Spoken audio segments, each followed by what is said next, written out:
A woman in red high heels with long, wet hair, a female student who buys light bulbs every evening, and a mysterious woman with a suitcase sitting at the bus stop, waiting to be taken home. The song of a boy in a dark alley never ceases, and an unnamed old man drowns the elevator in tears. Strange people frequently visit the lighting store, and a sunglass-wearing owner warns everyone. Do you know? There are many strange people and things in the world. When faced with such situations, the best solution is to pretend you haven't noticed anything. One day, office worker Atone dozed off on the bus, but soon he was awakened by the announcement of the next stop. Atone hurriedly got up and got off the bus, where a strange woman sat at the isolated stop. Atone didn't think much of it and quickly walked home. The next day, he saw the woman in white again, sitting in the same spot with a suitcase beside her.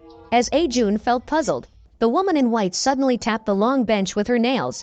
This incident had been bothering Atone. On the third day, he mustered the courage to speak to the woman in white. Atone explained that the last bus had just left, so it would be better for her to call a taxi directly.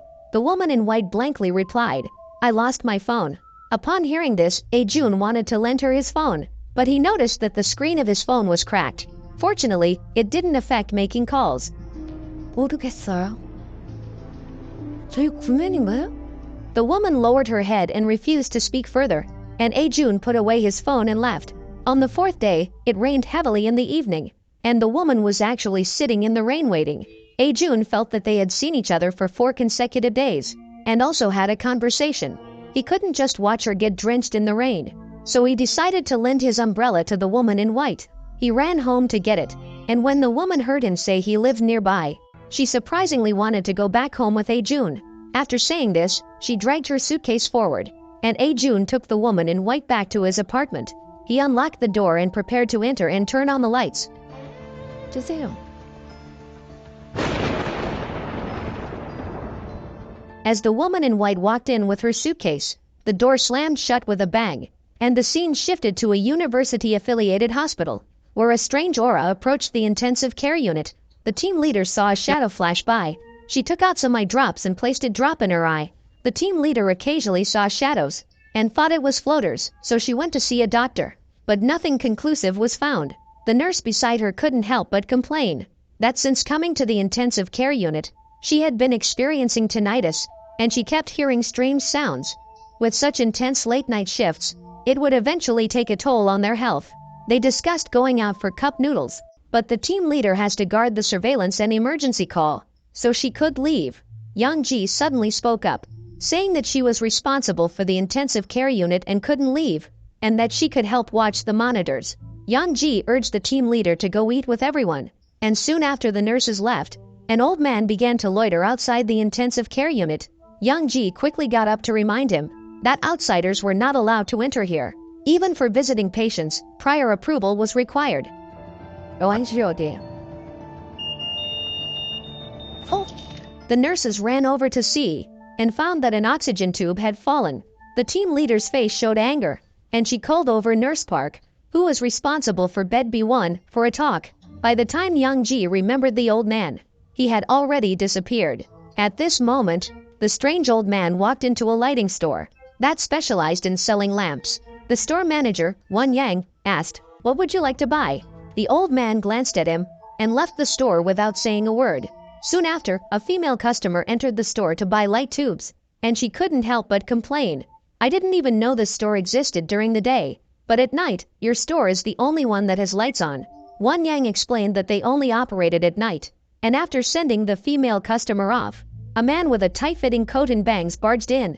He had just frozen to death at home, and even with the electric blanket on, he could still see his breath.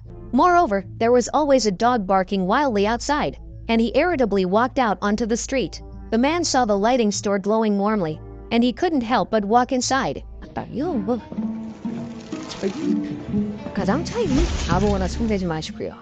The man with bangs awkwardly retracted his hand and asked Won Yang if he had seen a dog. "If I catch it, it's doomed," he said. After saying this, the man cursed and left. Won Yang thoughtfully looked out the window. It was unexpectedly raining tonight, when suddenly, thunder rumbled. The students in evening classes were startled, and the 4 girls used the stormy atmosphere to gather together and share ghost stories about their school. It was said that there was a student no one recognized who had mixed into their school. People occasionally saw her, but no one knew which class she belonged to. And aren't there empty desks in every classroom? 그게 차지요? 야, The chubby girl said seriously. When you look at graduation photos or group pictures, don't you ever find someone you can't remember at all? Finally, the evening class ended, and the four girls headed home together. The chubby girl suddenly stopped in the middle of the road, looking towards a dim alleyway. It was said that at night, someone would wander here, and strange singing could be heard. Hyunju scoffed, saying it couldn't be that mysterious. I often walk this path to buy things for my mom. The other three girls became more frightened as they thought about it, and they pushed each other while screaming as they ran away. Hyunju took a deep breath and entered the alley. As she was going to buy light bulbs tonight, the dark alley had not a single light. Hyunju stared straight ahead and quickened her pace, but suddenly, she heard footsteps behind her. Hyunju turned around and seemed to see a shadowy figure, and she ran terrified into the lighting store. Won-yang clearly knew this girl well, as she often came to buy light bulbs for her mom. Won-yang joked with Hyunju that she was already in high school, yet still wore a child's anti-loss necklace. Hyunju replied that it was a gift from her father when she was little, and now he was working abroad, making it hard for the family to reunite. Hyunju asked Won-yang why he wore sunglasses in the store, and he explained that the lighting was too bright here, and he was afraid of damaging his eyes. 힘드시겠다. 그래도 저는 얼마나 다행인지 몰라요. 아니 진짜 아저씨 가게가 있으니까 여기 지나다니지. 그 앞에 골목길이 얼마나 깜깜한데요. Hyunju quietly shared the ghost story told by the chubby girl, and Won-yang advised her not to scare herself. Upon hearing this, Hyunju retorted, I really saw someone in the alley just now. Won-yang's expression changed at her words, and he warned Hyunju that if she saw a strange person, she must pretend not to notice anything unusual. I have been here for a long time, operating from midnight until sunrise every day. At night, all kinds of people come in, most of whom are ordinary, but there are also strange people mixed in with the crowd. You must observe carefully to notice them. 아따 얘기 바르네. 그 사람 어딘가 뭔가 달라. 눈치채지 못할 뿐이야. Won-yang stopped the topic, fearing to frighten Hyunju, and he gave her a hand-cranked flashlight to help her light the way at night. Meanwhile, Jun, who was taking the stranger home, finally noticed something strange about the woman in white. Her nails were actually growing on her fingertips. The woman laid the suitcase down and unzipped it, revealing a complete set of scissors inside. Soon after, Hyunju returned to the 8th floor of her apartment, and she brushed past the woman in white with the suitcase. It turned out that Hyunju lived next door to Jun, but she didn't notice the blood seeping from the suitcase. The scene shifted back to the dark alley, where a girl named Shanghai was planning to rent a place. She disliked living in an apartment and dealing with neighbors, so she had her eye on a certain room in the alley. The landlord said that the surrounding houses were empty, and it was absolutely quiet with no disturbances. The first-floor windows were also reinforced with iron bars, ensuring the safety of the tenants. Shanghai carefully checked each room, but she found that one of the rooms was locked. The landlord explained that it was locked for repairs. 아이 그렇다고 이렇게 바쁘면 장방은 어떻게 해요? 그 조건이다. 보증금이 싼 거야. Shanghai had a limited budget but high expectations, and this was the only place that suited her. So she quickly moved in, and did a thorough cleaning and organizing. Her cozy little home was tidily arranged, and in the evening, she turned off the lights and returned to her bedroom to write. Outside, the famous song Where the Wind Blows was playing, sung by a male student named Ji-hyung, who was singing with his eyes closed to muster courage. He was very afraid of this dark alley, but it was the only way to get home. Ji-hyung found that if he finished singing Where the Wind Blows, he would just have enough time to walk out of the alley. So he sang every time to boost his courage. Ji-hyung sang louder and louder, hoping to dispel his fear. When he finished the song, he finally saw the lighting store, which meant he was out of the alley. As the alley fell silent, Shanghai began to feel sleepy, so she didn't notice the eerie shadow behind her, or the woman standing at the door. In the blink of an eye, it's another day. 비 오니까 더 무섭네. At the same time, Shanghai was at home reading, when suddenly, the light above her went out. No wonder the alley was always so dark. Could it be that here, at a certain hour, the light bulbs all malfunctioned? Ji-hyung was humming a tune as he walked, when he saw a female student ahead. As soon as she saw him, he ran away in fright. So the shadow Hyunju saw was very likely Ji-hyung. Shanghai heard the familiar song begin to play, and she looked out the window in silence. The next second, the bedroom light also went out, and she was about to curse this broken house when she saw light coming from the locked door. Her breathing became heavier in an instant. Shanghai cautiously walked over and grasped the doorknob, but to her surprise, she easily pushed the door open. Inside, there was only a very bright light bulb. 네. 예. 뭐니? Ji-hyung didn't know what he had seen, and scared, he ran away while still humming the song. On the other side, the evening class at the girls' high school had ended, and everyone quickly fled the classroom. Hyunju's deskmate, Motasaka, was still asleep, and she tried to wake her up. Motasaka mumbled, "Let me sleep for another 10 minutes." But when Hyunju couldn't wake her, she simply left. That night, she had to pass through the frightening alley again. But unexpectedly, halfway through, she saw a woman. Hyunju shook her flashlight, illuminating the woman's red high heels and black long hair. Hyunju stepped forward to hold the umbrella for the woman, thinking that it was nice to have someone to walk out of the alley with. Suddenly, the woman's black hair fell down, and Hyunju remembered Won Yang's warning to try to ignore her abnormalities. But the next second, the long-haired woman's ankle was as flexible as a noodle.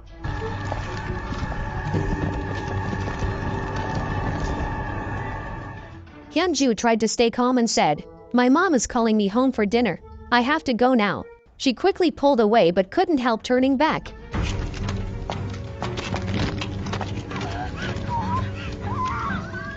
And Won Yang saw Hyunju running toward him. He told her to go home and find her mom first. Then he faced the strange woman and took off his glasses. When she saw this, she turned and returned to the alley, while Ji-hyung was still in the alley, and he encountered the woman in white with the suitcase.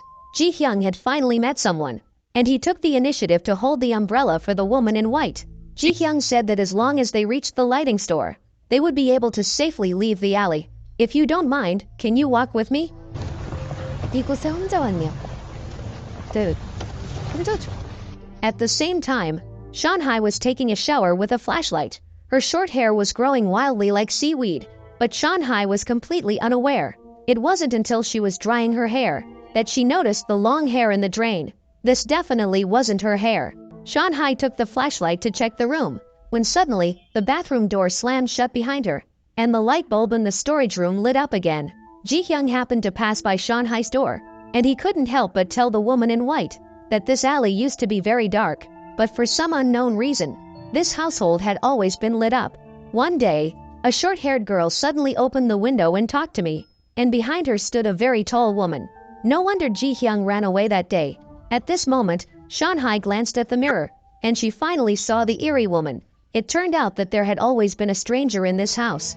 집안의 불이 꺼지는 이유는 그것이 어둠 속에 숨기 위함이었다. The woman in white insisted on barging in to ask if the two women knew each other. Ji-hyung wanted to grab her, but he noticed that she had reversed nails. 너도 나하고 크게 다르지 않아. Following her gaze, Ji-hyung discovered that his own feet were reversed. He didn't know when it had happened, but he had been trapped in this alley, unable to escape forever. And Shanghai was also trapped in her residence, unable to leave. In the dark of night, there were only two desperate souls, and the flickering light. On the other side, Motasaka was awakened by the thunder, and she was about to pack up and leave the classroom. But Motasaka discovered that a girl was sitting in the empty seat, in a world filled with ghosts on this stormy night. Inside the university hospital, the attending physician was still making rounds in the intensive care unit. The condition of a female patient was not optimistic, and the hospital had done all it could. Now, they could only look at her will to survive. In the next bed was a patient with alcohol poisoning, who had been transferred here due to a lack of beds outside. He kept talking in his sleep, suffering from severe delirium, and the doctor was worried it would disturb the rest of the other patients. He asked the team leader to quickly free up a bed and move him. After completing the rounds, the doctor went to inform the family of the female patient, and the family was in tears, struggling to accept the reality. Although Yang Ji had been a nurse for quite some time, she still couldn't bear to see such a scene. Yang Ji hid in a bathroom stall to calm her emotions, but unexpectedly, the patient's family followed her in to press for answers. "You doctors always say it depends on the patient's will to survive, but how can unconscious critically ill patients develop willpower?" This was Yang Ji's first encounter with such a situation, and she could only comfort them through the door. Yang Ji had also lost consciousness in a serious accident before, and at that time, the doctor had told her mother the same thing. the elderly woman could only pray by her daughter's side every night, hoping to instill her will into Yang Ji. Eventually, she really pulled through, so Yang Ji wanted to tell the family member to never give up hope. The other party began to knock loudly on the door. 어떻게든 살려내란 말이야. 살려들어주냐. Fortunately, the cleaning lady interrupted the terrifying illusion. With multiple storylines still unfolding, new characters quickly made their appearance. The time shifted back to a month ago. The girl living alone, Kyungmin, was lying in her room watching TV. She heard the sound of a key turning in the lock outside, and Kyungmin quickly turned off the light to check. However, the sounds outside had not yet faded.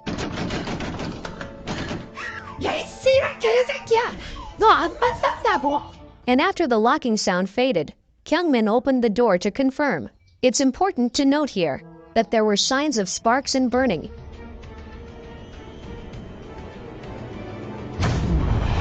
In the corridor of Kyungmin's apartment, behind the dim window, glowing eyes appeared, and the scene shifted to a strange detective appearing.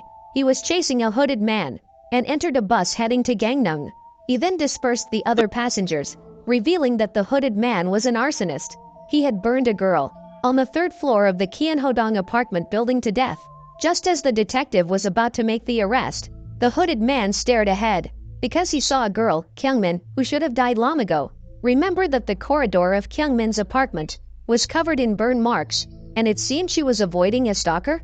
We can speculate that Kyungmin was already burned to death by the hooded man, and that her soul remained in the apartment. What exactly happened between the new characters? Let's continue to find out. The detective handed the criminal over to the responsible officer, and he tried to smoke but couldn't get the lighter to ignite.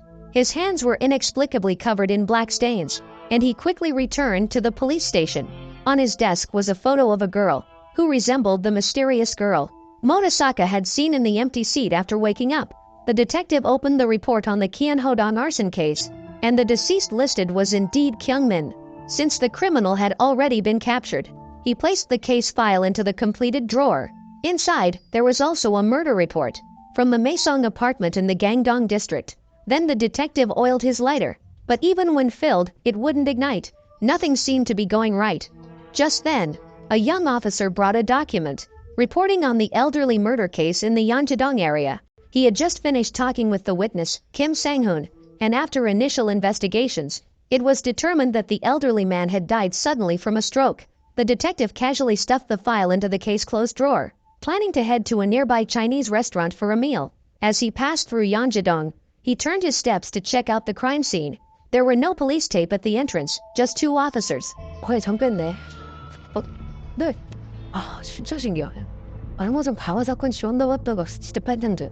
The detective was known for his strong memory. In theory, someone like him should have excellent results in solving cases, but he was too fixated on details, and once he focused on a suspect, even closed cases could become open again. He wouldn't rest until all suspicions were eliminated.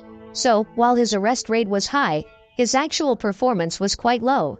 As the detective was about to enter, he noticed a black mark on the floor. The deceased remained seated in the living room as he was. He was an elderly person living alone. His children were all abroad, and his spouse passed away early. The detective stared at the deceased for a while, and couldn't help but ask if it was a heart attack. Shouldn't he be clutching his chest in pain? Why did the deceased look so peaceful? The officer nearby explained that it might not be acute. Anyway, the autopsy report would be out soon. Moreover, there were indeed cardiovascular medications in the deceased's home. For some reason, the detective felt he had seen this expression somewhere before. He opened the elderly man's phone to check, and found he had spoken to his son and daughter before his death. The detective picked up the remote and started fiddling with it, while the nearby officer turned on the TV. He discovered that the replay function was activated, and it had played a program from 2018. However, only the channel button showed signs of wear, indicating that the elderly man didn't have a habit of using the replay function.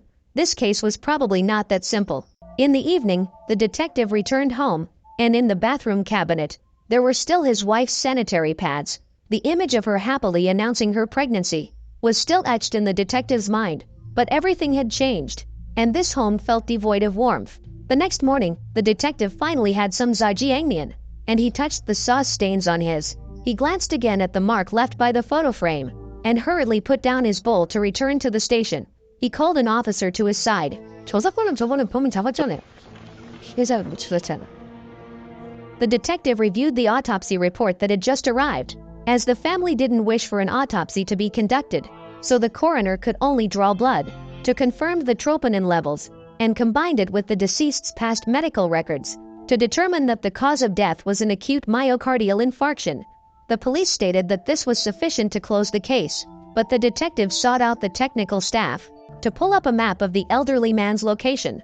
He then marked all the Chinese restaurants that sold zhajiangnian.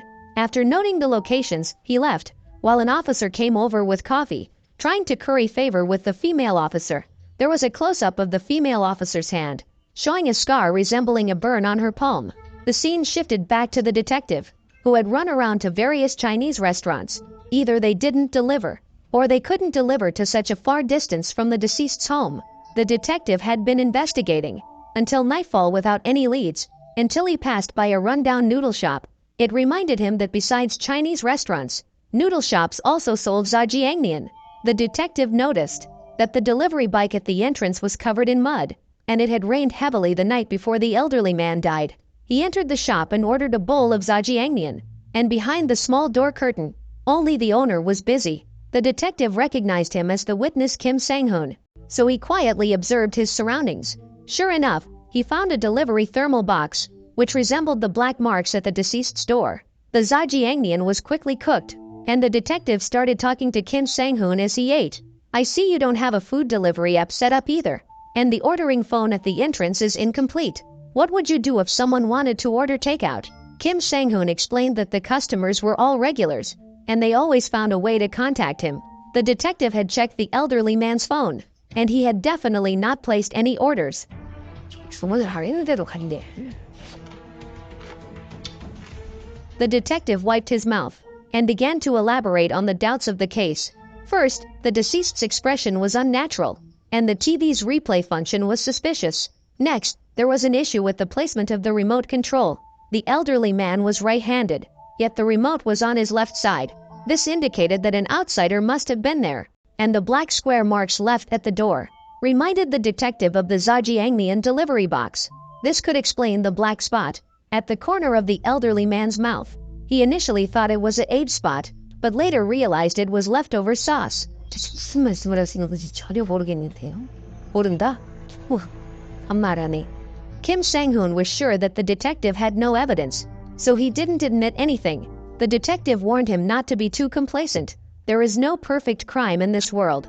I will find the evidence sooner or later. After returning to the police station, he pulled out a stack of natural death cases. He believed that the elderly man in Yeonjadong was definitely not the first victim. A month passed in the blink of an eye, and while surveilling Kim Sang-hoon, he saved a woman who was being chased. 저희 아저씨, 괜찮으세요?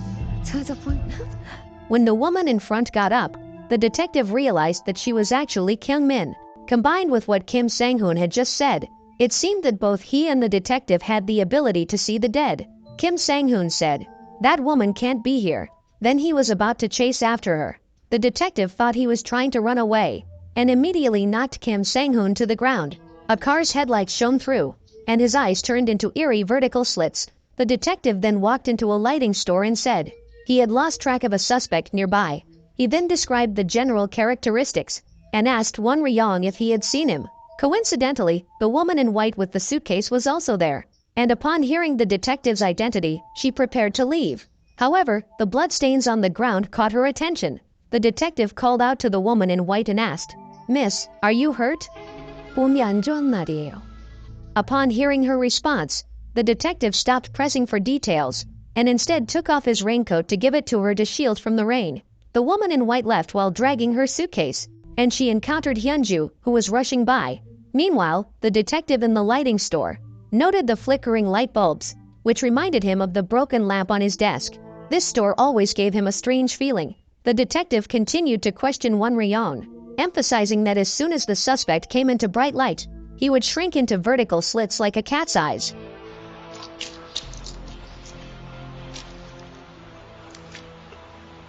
Won Ryong calmly ignored the detective's oddities, suggesting that he wait a bit longer in the store.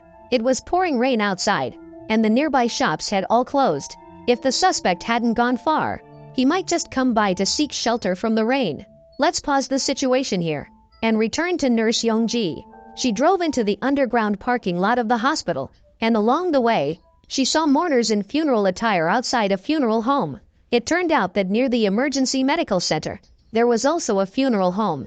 At this moment, 2 morticians were handling a corpse because there were minor flaws on the coffin, and they prepared to change the deceased into a burial garment first, before sending her to the morgue for storage. While the female assistant was handling the corpse, the deceased suddenly let out a sigh. The mortician explained that this was the sound of gas escaping from the deceased's body. He then stuffed a few pieces of clean cotton into the corpse's mouth to ensure that the gas wouldn't escape. Afterward, the two helped the deceased change clothes, and the mortician instructed the assistant to contact the family. He stayed behind to trim the deceased's nails.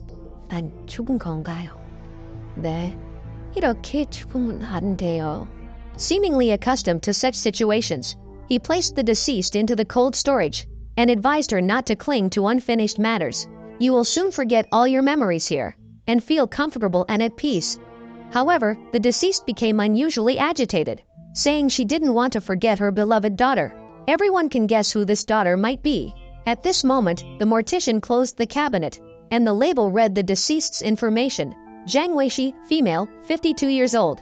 At the same time, Yong-ji walked into the staff elevator, and a soaked man, wearing a refrigerated truck uniform, also entered the elevator.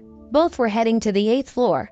The 8th floor only had the intensive care unit and the isolation ward, so Yong-ji reminded the man that visitors were not allowed at night.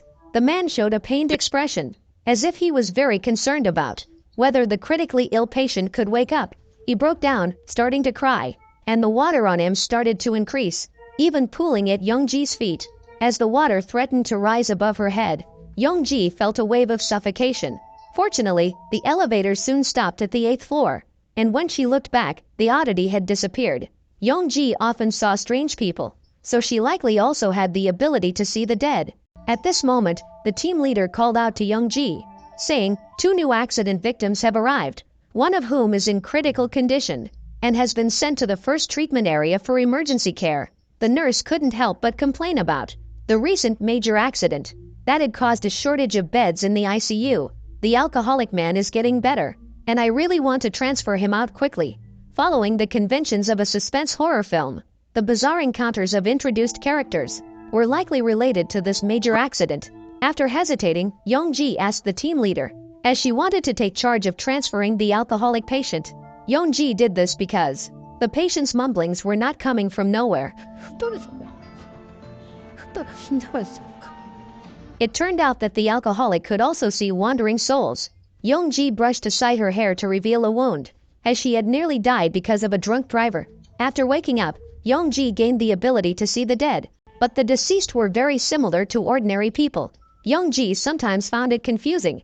In addition to the dead, there were also souls lingering on the edge of life and death. It's important to note that the ICU is a place where life and death intersect, where you can see many patients struggling between the two realms.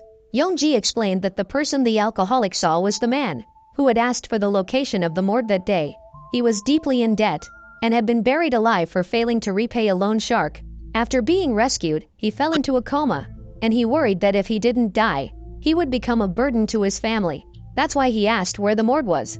Yong-ji believed the patient's will to live could save him, so she helped him clear the sand from his ears. Yong-ji urged him to hang in there and live, and she emulated her team leader from years ago, playing music for these comatose patients. The song playing in the headphones was Where the Wind Blows. Right now, Yong-ji said this to the alcoholic to remind him that, since you can see people on the edge of life and death, it indicates that the boundaries within you are also becoming blurred. So don't drink anymore, and live well. On the other side, Hyunju was on her way home from school when she was unexpectedly stopped by the woman in white, 전구 사러 왔니? 응. 어제도 사지 않았어. who would come every day to buy light bulbs. Hyunju's situation must be complicated. She hurried home, but Hyunju saw the frost-covered man with bangs. He was still looking for his dog in a nearby park. Hyunju ignored the oddities about him and ran back to the apartment in one breath. Suddenly, the sound of the electrocardiogram machine came from the void. The man with bangs, Tenant Shanhae, and Ji Hyun, who could never leave the alley, all heard this faint sound. It turned out they were all lying in the ICU, with the song Where the Wind Blows playing in their ears. The nurse continued her rounds with a medical record book, and soon arrived at Ajun's bedside. Lying next to him was the patrol officer. At the same time, Hyunju burst into her home, and the room was pitch dark. The trash can was full of light bulbs, and her mother had been silent for some time, because when she opened her mouth, the cotton inside would be revealed. 근데 엄마한테서 좋은 냄새 난다. 뭔 냄새?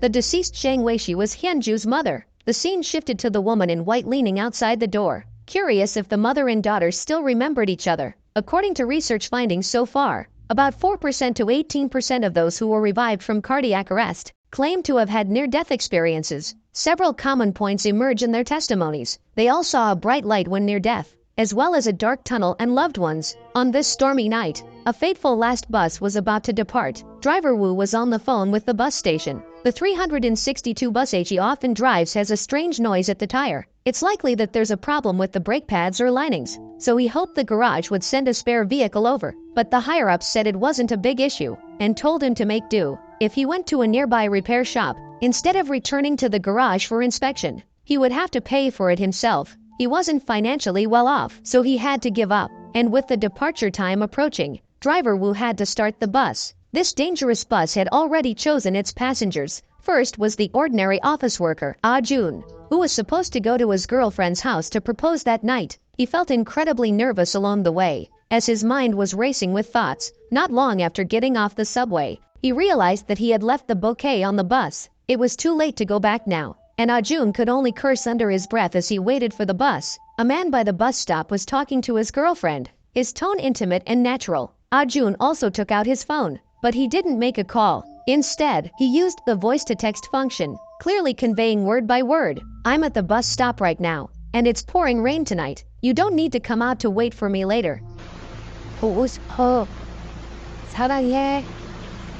저 Why didn't Ajun make a call or send a voice message directly? Because his girlfriend, Ji Young, is deaf and mute, so they could only communicate through text on their phones. Ajun was unaware that his mother disapproved of Ji Young being deaf, and he had secretly met with her. She asked Ji Young not to be a burden on Ajun, which is why Ji Young was planning to leave without saying goodbye tonight. However, when she saw the message from Ajun, Ji Young felt a little soft-hearted. Today was actually Ji Young's birthday, and if she greedily wanted to see Ajun one more time, it shouldn't be too much to ask, right? At this moment, the 362 bus arrived at the second stop, and the splashing water soaked Ji Hyun's new sneakers. He cursed his bad luck as he tapped his card to board. Driver Wu noticed that the brakes were becoming more difficult to use, so he decided to turn on the service termination warning lights. He decided to take fewer passengers tonight. Now, let's return to the new passenger, Ji Young, who was just an ordinary high school student. He had just finished a basketball game with his friends tonight, and they teased Ji Young about his brand new sneakers. They playfully pushed each other and agreed on the time for their next game. Driver Wu continued to drive the bus forward when a short-haired woman by the roadside suddenly kicked a shoe into the middle of the road. In a panic, he quickly stopped the bus. The short-haired woman didn't see the warning lights, and she walked barefoot onto the bus. She seemed to have had an argument with the long-haired woman behind her. The long-haired woman picked up a red high heel and hurriedly followed. A few hours ago, these two women were looking at apartments in a nearby building as they wanted to move in together. The short-haired woman, Shanhei, was very satisfied with the new apartment, as it was near the subway and reasonably priced. But the long-haired woman, Hui Yuan, was not interested. 두분 사이에 충분해. 뭐냐습니다?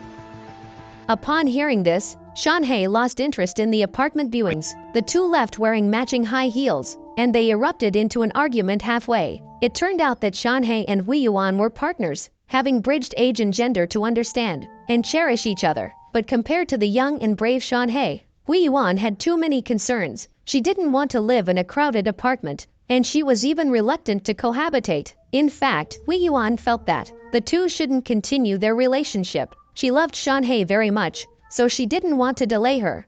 내가 나이가 너무 많아서 그래. 모니처럼 보여. The bus continued to move forward. Hyunju and her mother hurried to flag it down, but Driver Wu really didn't want to take on more passengers. He just wanted to return to the garage for repairs quickly. However, this mother and daughter duo chased after it in the pouring rain, so Driver Wu had to stop. Sometimes, fate works that way. In fact, Hyunju was in a good mood today, because her mother had specially come to pick her up from school. Moreover, the family was about to move soon, and they would no longer have to cross this bridge. She curiously glanced around at the passengers nearby, who were quietly gazing out the window, not knowing what thoughts filled their minds. The bus soon entered the bridge, and the traffic was sparse in the evening. Hyunju boredly stared out the window.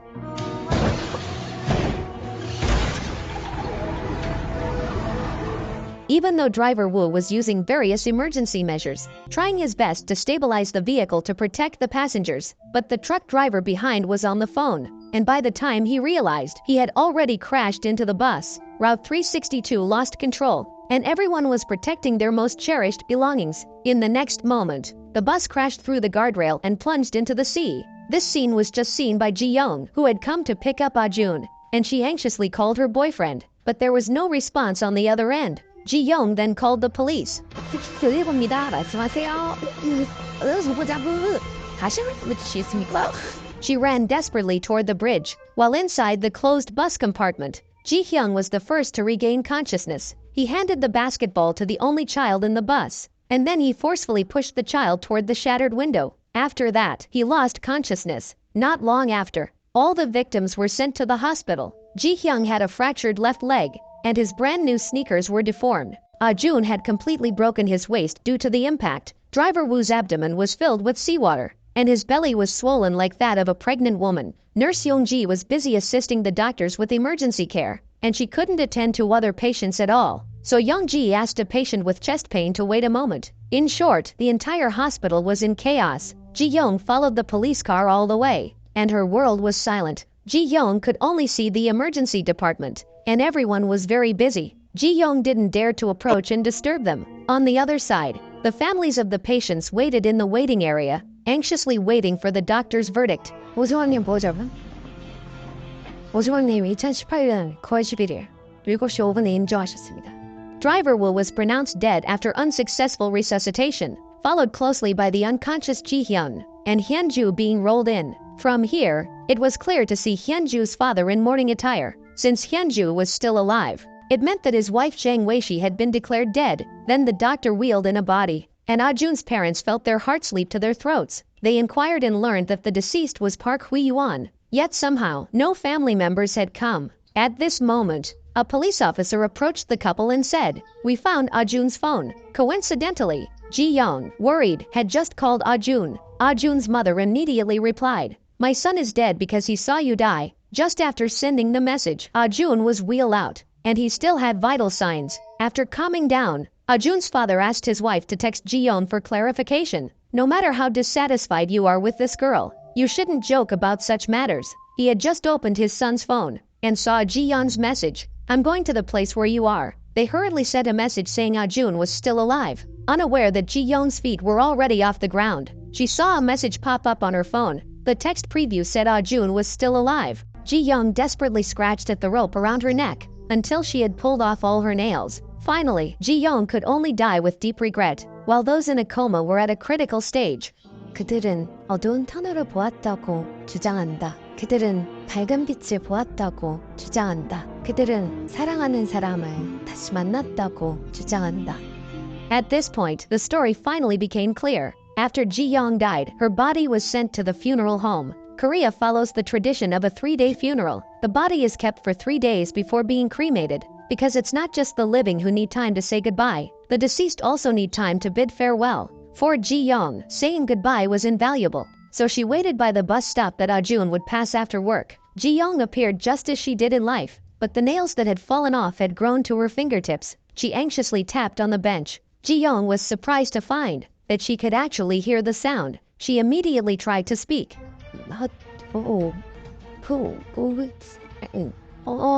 which was a message she hadn't sent, the last words she wanted to tell her loved one. However, when Ah-jun got off the bus, he completely ignored her. Ah-jun had actually forgotten Ji-young, and due to his fractured waist, his soul couldn't stay active for long. That night, 2 estate handlers came to sort out Ji-young's leather workshop because the manager was eager to reclaim the space. One of the older handlers noticed the lit room inside and realized that the owner might not have left yet. Those in this line of work must have keen insight. so the handler hurriedly pulled his partner to leave first. In the silent workshop, only light seeped from the inner room. Ji-young had stitched up the injured Ah-jun. However, his soul was trapped on the last bus, and every night he would return to take the bus. She could only wait, dragging a suitcase. And once Ah-jun collapsed due to his fracture, Ji-young would put him in the suitcase and drag him away, then find a place to stitch him up again. But no matter how Ji-young tried, Ah-jun could not remember her existence. Ji-young could only encounter him over and over, stitching him up again and again.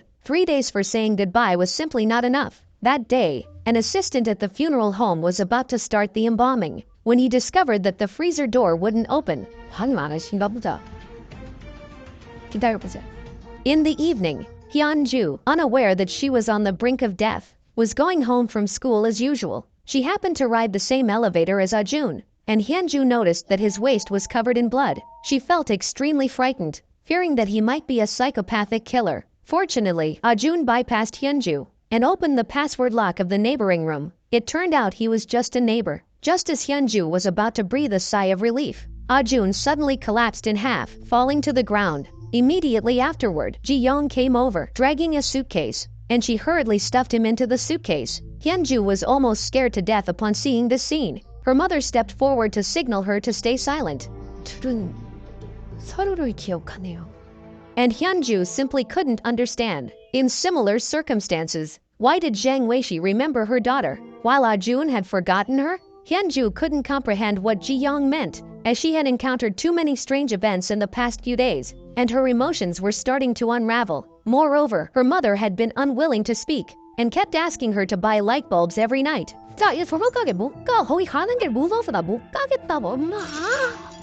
Hyun-ju really didn't know what to do. Her mother wouldn't speak, and her father was away on a business trip. Even the people at school ignored her. Poor Hyun-ju had no idea that her classmates ignored her, because ordinary people couldn't see souls at all. Zhang Weishi didn't know how to tell her daughter the truth, and Ji-young didn't know how to awaken Ah-jun's memory. She could only go to the hospital and cry by the bedside, while Young-ji, who had the ability to see spirits, knew she couldn't intervene casually, but she couldn't help but approach, pretending to talk to the unconscious Ah-jun. The hospital had done its best, and from now on, what mattered was the patient's will. Although I don't know where that so-called will comes from, I can be sure that the will of others can also help the deceased. 어떤 힘으로 계속 이렇게 증명하는지 불가사의야. 조금 꽤 순수하게 보겠네. It turned out that every time Ji-young stitched, she was helping Ah-jun fight against death. If it weren't for her, he would have died long ago. Meanwhile, let's shift the focus to Sean-hae, who, after realizing she couldn't escape the rental apartment, had been hiding in the wardrobe and not coming out. However, she discovered a hospital gown for the university-affiliated hospital in the closet. Gathering her courage, Sean-hae pushed open the door, and the flickering light bulb overhead was like a beacon guiding souls back to life. Finally, Sean-hae remembered the terrifying long-haired woman in the room was the person she loved most in this world. When the accident occurred, Hui Yuan had hugged Sean-hae from behind to protect her. The doctors couldn't pry Hui Yuan's stiff hands apart, and it was because she absorbed most of the impact that Sean-hae's life was saved. Thus, after Hui Yuan died, she still lay over Sean-hae. She wanted to continue protecting her loved one. Meanwhile, in the lighting store, Won Yang was chatting with a detective seeking shelter from the rain. Upon seeing Ji-young, the detective could sense that she was different from ordinary people. This kind of perceptiveness was quite rare, which piqued Won Yang's interest. The detective was equally curious about him. Due to his profession, detectives could generally infer rough information about strangers, but he couldn't see through Won Yang's age. 딸이 있었죠. 손님은 아이가 있으십니까? 있었어요. Before the child was born, the detective and his wife had already given her many names. They originally planned to name the baby Sunlight, but unfortunately, the family never got to meet her, as the child was lost. The detective was busy with work at the time, and his wife mentioned that something felt off with her pregnancy, but he didn't take it seriously. It wasn't until 4 months later that he learned of the miscarriage. By this time, the heavy rain had stopped, and the detective stood up to take his leave and continue the pursuit of the criminal. He followed the motorcycle tracks to Sunlight Girls High School and ran into Hyunju's classroom. There were names of the classmates posted on the lockers: Most High, Baby, Wish, and Love. Do you find these names strange? Because these were all names given by the detective and his wife for their child. Even the name of the high school, Sunlight, was the final chosen name by his wife. The detective hurriedly left the girls' high school, but he stumbled and fell hard, and his eyes went out of their sockets again. The detective pulled out his lighter, wanting to smoke to calm himself, but he unexpectedly found that it lit up, and the warm glow of the flame illuminated his shadow. It was clear that a part of the detective's head was missing. From this, we can infer that the detective had an accident while capturing the noodle shop owner, and his soul entered the boundary between life and death. Because this world is relatively complete, Ji-yeon, who was deaf and mute, became whole. The detective's malfunctioning lighter had also returned to normal. When he couldn't light it, it was the world of normal life. For an ordinary person, it might be hard to notice this, but the detective immediately ran back to the lighting store. He asked Won-yeon for a cup of coffee. 이상했습니다. 뜨겁지도 않고 맛도 느껴지지 않고 여긴 조용하게 밤이 끝나지 않아요.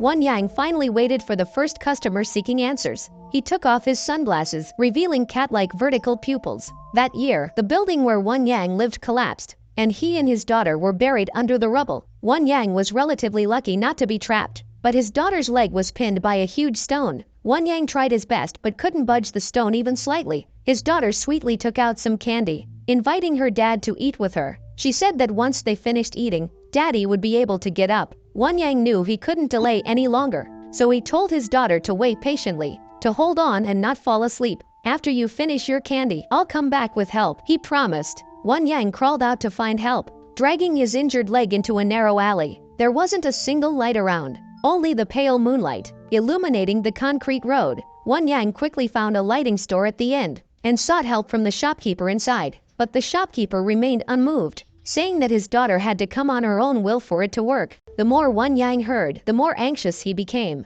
wondering how she could come if he couldn't even move. Angry, Won-yang grabbed a lamp, wanting to smash it, but his body was frozen in place, unable to move. The shopkeeper snatched the lamp from his hands, and Won-yang noticed something strange about himself. Through the glass, he couldn't help but ask the shopkeeper, "Where exactly is this place?" 어떻게 하셨죠?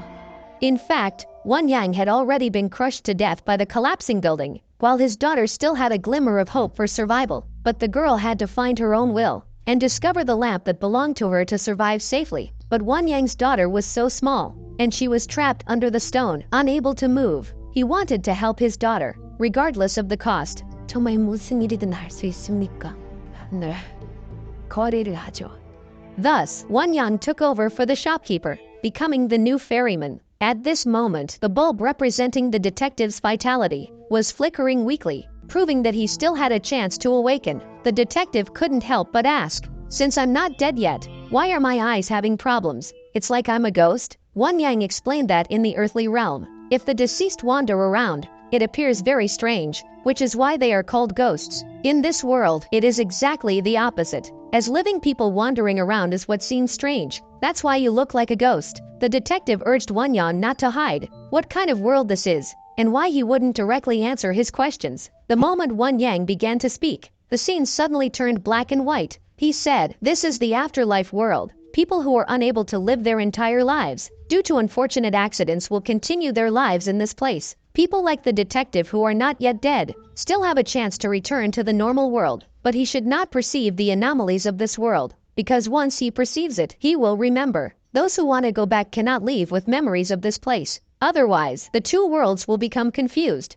The detective will be unable to distinguish between space and time, and Won-yang is the ferryman guarding the boundary." The scene shifts back to the normal world. In the intensive care unit of the hospital, a new nurse, Xiao-son, has been assigned, and Young-ji, as a senior, is helping her get familiar with the job. One of the most important tasks is to understand the patient's conditions, whether it's their medical history or treatment status, and why the patients were admitted to the ICU. All the nurses here need to be familiar with this, so Young-ji is taking Xiao-son to meet the patients. First, they meet the uncle with bangs who has been looking for his dog, who was the first patient admitted to the ICU. However, he was not a victim of the bus accident in the city, as there was another accident that day. The uncle with bangs is named Jeong Bingjin, and on the day of the incident, he got lost in the mountains and stumbled. With the sudden downpour, Jeong Bingjin fell into a coma due to the cold temperature. Fortunately, a rescue dog lay on him, helping to maintain his body temperature, which is why he didn't lose his vital signs. Those rescue dogs are rigorously trained, and once they find a search target, they won't leave. They only notify others by barking continuously. The rescue dog was struck by a branch, yet it didn't abandon its mission and leave. By the time the rescuers arrived, the rescue dog had already passed away. It entered the afterlife world together with the unconscious Jiang Bingjin. That's why Jiang Bingjin always feels cold, and he constantly hears the barking that others cannot hear, because the rescue dog was doing its utmost to save him. At this moment, Jiang Bingjin chased the dog into a dark alley. He finally saw that it was a rescue dog, and some vague memories began to awaken. Jiang Bingjin hugged it tightly, continuously apologizing, but the rescue dog barked a few times. It signaled for Jiang Bingjin to keep moving forward, and together they headed towards the lighting store. Yongji continued to introduce the next patient Hyunju to Xiaosong. She suffered a head injury from a car accident, resulting in a subdural hemorrhage. Although there were no visible external injuries, the mortality rate was very high. Xiaosong found it strange after hearing this, that such a severe fall accident could leave the patient with no external wounds at all. Yongji explained that on the day of the accident, Hyunju was with her mother, and it was likely that her mother fought desperately to protect her. Unfortunately, they couldn't avoid the impact of the fall, and Hyunju's mother Zhang Weishi had already died. She was to be buried the following morning. At this time, her soul remained by Hyunju's side, and every night she urged her daughter to buy light bulbs. She hoped that Hyunju would find her own lamp and awaken. In addition, Hui Yuan, who died protecting Shanhei, was also about to be prepared for burial. Fortunately, the two had already recognized each other in the afterlife. Though Shanhei was trapped in the house, she didn't feel scared at all. Hui Yuan asked her if she didn't think the house was dark, saying, "You can go out to buy a light bulb." Hui Yuan actually wanted Shanhei to awaken, but the latter replied that she couldn't open the password lock. Hui Yuan had to awaken the dreamer, saying, "The door is open, you can go out anytime."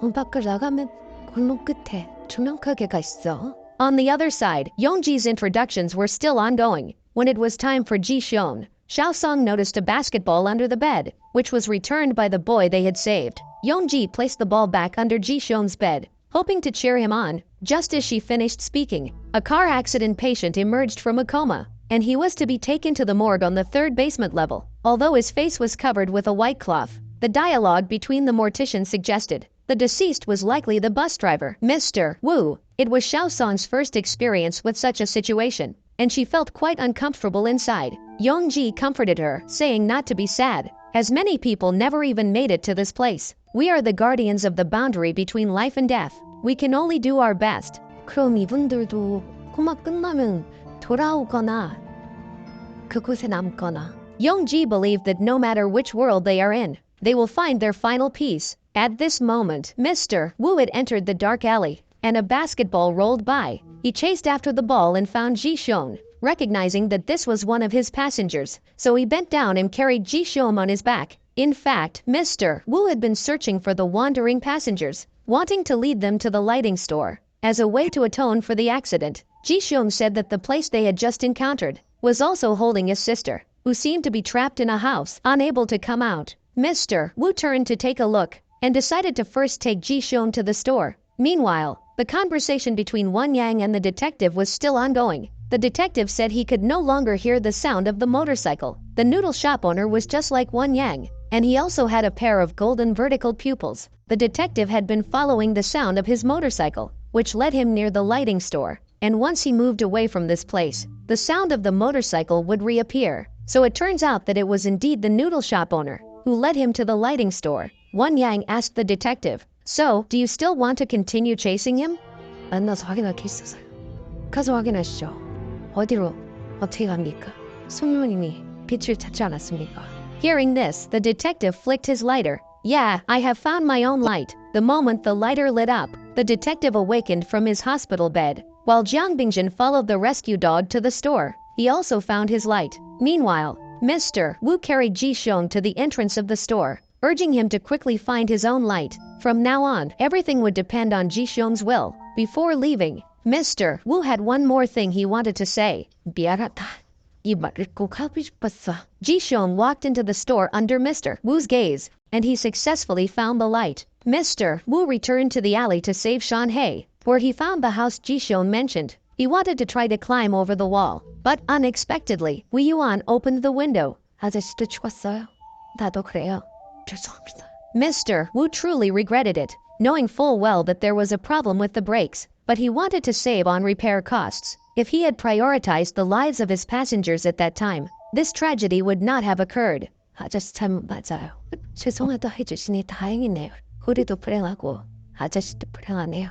그렇다고 모든 불행을 떠안지는 말아요. Mr. Wu explained that he wanted to find the living people and bring them to the lighting store. Wei Yuan remembered that when she was with Hyunju, the girl mentioned that she lived in the Wish Tower, so she told Mr. Wu to check there. As for Shanhei, Wei Yuan would personally take her to the store. Mr. Wu, supporting his weary body, arrived near the tower, and he happened to run into Hyunju's mother. The latter had cotton stuffed in her mouth and couldn't speak, and she could only gesture to guide Mr. Wu. Then, she went to the lighting store alone. She stuffed the necklace engraved with her daughter's name into Won Yang's hands. Wanting to take the light bulb for Hyunju, Won Yang explained that she had to come in person. Upon hearing this, Hyunju's mother sobbed and pleaded, and her emotions were about to spiral out of control. Won Yang had to take off her glasses, revealing her vertical pupils, and Hyunju's mother indeed quieted down upon seeing this. At this moment, she caught sight of the box where Won Yang kept candy wrappers, and she suddenly became very excited.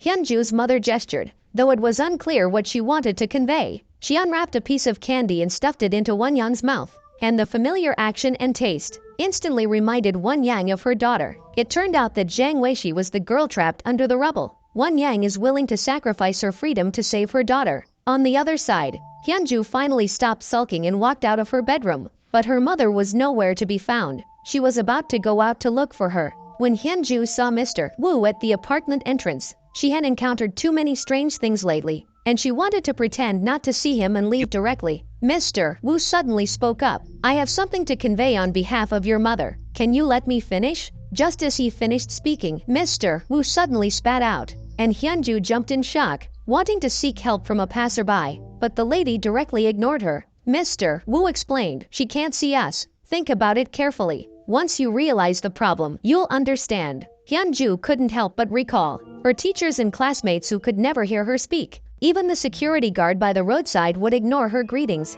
At the moment Hyunju realized the problem, blood suddenly surged from her nostrils. Mr. Wu had reached his limit, and he couldn't personally take her to the lighting store. He urged Hyunju to say goodbye to her mother, and to go to the store to find the light bulb and leave this world. Hyunju returned to the apartment to wait for her mother to come home, and before long, her mother returned with the light bulb. But Hyunju didn't want to take it. 나 엄마랑 살만한 나 엄마랑 같이 살래. Zhang Weishi couldn't say a word, and she could only desperately stuff the light bulb into her daughter's arms. She still had a bright future and a father waiting outside. How could she stay in a place like this? The light bulb emitted a warm glow. Mr. Wu, seeing this scene, closed his eyes wearily. Meanwhile, Shanhei was also ready to leave the house, and walked out under Hui Yuan's watchful gaze. As soon as they were out of each other's sight, Shanhei's tears instantly gushed forth. She quickly reached the lighting store at the end of the alley, and recognized her own light bulb. The hospital nurse noticed signs of awakening in Shanhei, and hurriedly called the attending physician. But Shanhei had already made her decision, and she smashed the lamp, wanting to stay and accompany Hui Yuan. No matter which world they lived in, two people are always better than one. Wherever Hui Yuan was, that was Shanhei's home. The ICU nurse was very frustrated, as Shanhei was clearly about to regain consciousness. Why did she suddenly die? Yongji comforted her. Perhaps it was a moment of light before death. The deceased must have seen the light at that moment. At the same time, the morticians still couldn't open the cold storage, where the body was kept. They could wait no longer. Even if they had to break the cold storage door, they needed to quickly prepare the deceased for burial. It had already taken too long for the deceased. Ji-young brought Ah-jun back to the scene of the incident, once again stitching up his broken waist. But Ji-young no longer had time. The next day, she stepped into the middle of the road to stop a bus. Then Ji-young walked straight to Ah-jun inside the bus, demanding to know why he couldn't remember her. 사랑하긴 했어. 사랑하긴 했냐고. When the bus arrived at the station, everyone else was getting ready to disembark, but not a single person looked their way. Ah-jun was very confused, and Ji-young cried, "They can't see us." After saying this, she tore open Ah-jun's shirt, revealing the black stitches. She desperately questioned, "When will you remember?" After seeing the wound, he finally realized that something was wrong with this world. Then memories returned to him, and the two returned together to Ji-young's studio. Although they had just recognized each other, it was already time to part ways. Ji-young instructed Ah-jun to go to the lighting store and tell the owner that you need something. Then look for the light bulb that glows when you approach it. Only then can you awaken. The two parted ways at the end of the alley, and Ah-jun walked alone toward the lighting store. Won Yang reminded him not to touch anything randomly, but Ah-jun began to fumble around the store carelessly. 아무거나 손대지 말라고 했습니다. 당신의 의지가 아니군요. Just as she finished speaking, Ah-jun discovered a faint light. By the time Ji-young saw the warm light and ran over, Ah-jun had already vanished from the room. She could only turn around and return to the dark alley. Ah-jun's condition seemed different from the other comatose patients, which should be a clue laid down by the director. Time quickly moved forward to 3 months later. Ji-young was fully recovered and ready to be discharged. His delirium symptoms were also about to improve, though he occasionally confused where he was. Yongji came over to give Ji-young a discharge gift, and this silly boy said something about seeing each other next time. Yongji told him not to talk nonsense. What meeting? Do you want to get hurt again? From now on, we should not meet again. Ji-young felt inexplicably that this phrase was familiar, as if someone had said it to him before. 그 아저씨가 세상 무뚝뚝한데 은근 따뜻하지. What Yongji said was likely what Mr. Wu had said, and now he continued his work in another world. Meanwhile, Shanhei had been living with Hui Yuan, and Hyunju was slowly recovering with her father's companionship. She intentionally didn't accept treatment for her delirium, in order to remember her mother. Fortunately, Aunt Weishi was not alone, as she had found her father. She also adopted the rescue dog, Max, and the three of them guarded the lighting store, guiding the wandering and lost souls. But the story does not end here. Do you remember the unsolved case photo posted on the detective's desk? The missing victim Park Shan-yu has come before Hyunju. They had met in the afterlife, and Shan-yu had no friends wherever she went, except for Hyunju, who had greeted her. 근데 네가 떠나고 난 다시 혼자가 됐어. 그래서 널 따라왔어. 나랑 친구해줄래? As the scene shifted, the detective arrived at the noodle shop and met with the owner Kim Sang-hoon. He had already learned the details from the doctor that a car accident occurred while he was pursuing Kim Sang-hoon. In a critical moment, Sang-hoon instinctively shielded him, but he was struck and killed by a truck. Fortunately, the detective had the ability to see spirits, so he could still see Sang-hoon's soul. Thus, he specifically came to the noodle shop to thank him. Kim Sang-hoon replied that there was no need to thank him. I was just doing my job. In fact, Sang-hoon was also a guide, which is why he had cat-like eyes. His job was to escort those who couldn't remain in the living world to the afterlife.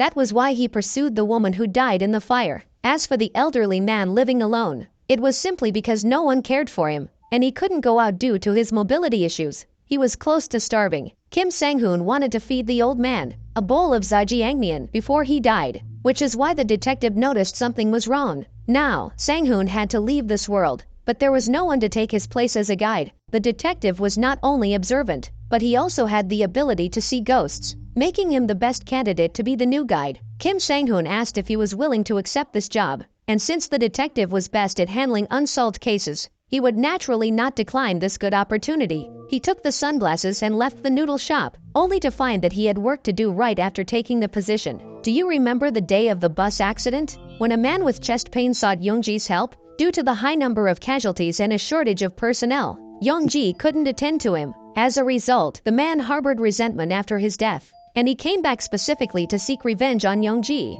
In a critical moment, the detective arrived just in time, and he was responsible for taking the man back to the afterlife. On the other side, unlike the other patients who had returned to normal, Ah-jun's delirium symptoms were becoming more severe. Moreover, others said that his girlfriend had died, but Ah-jun couldn't remember anyone named Ji-young at all. The doctor suggested that he organize his environment. Since you don't want to remember painful things, then let go of unnecessary items and people. Forget everything and start anew. After leaving the hospital, he wheeled himself to the accident scene. He took out his phone that contained Ji-young's messages, and he made up his mind to throw it into the sea. Ah-jun decided to look forward from now on. 3 months ago, when the mortician was preparing Ji-young's remains, the woman couldn't help but ask, "Why did he forget me?" Others, even in that place, still remembered each other. Does that mean he doesn't love me? The mortician was about to trim the deceased's nails when he noticed that even in this world, Ji-young's nails were still growing from her fingertips. She was different from the other deceased, as her regrets and obsessions had not dissipated.